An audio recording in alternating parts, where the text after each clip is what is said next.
شكران مرتجى شبهها. عندك حلم تقدمي دور تاريخي؟ ايه وأنا كمان. ايه أنت مين؟ بلقيس. أوه. ايه صراحة. أنا مين؟ انه هي يلي انه انت شو عم تحكي بلقيس؟ انا يعني باصمتها لبلقيس. بعدين قالت لها انا مين؟ يعني انه هي دغري انتقلت للي هي بدها اياه.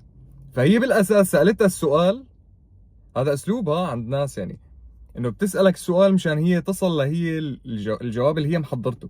هي هو ما فرق معها هي هذيك شو قالت، يعني هذيك قالت بلقيس، هي ما سمعت اسم بلقيس، يعني ما عرفت هذيك شو جاوبت.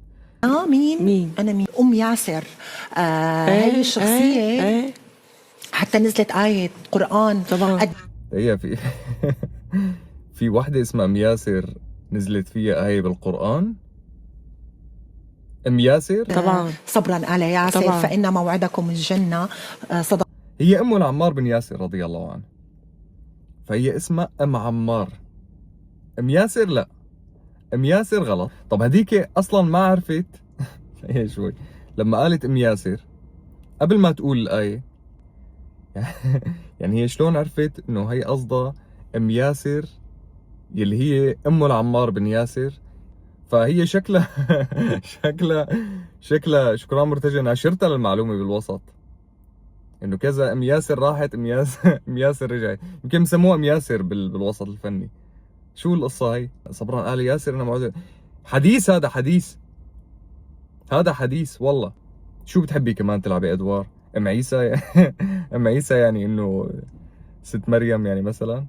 ابن خالتي لما كان صغير بالمدرسة ذكرتيني فيك، اجى الاستاذ سألهم قال لهم شو اسمه ابوه لسيدنا محمد عليه الصلاة والسلام؟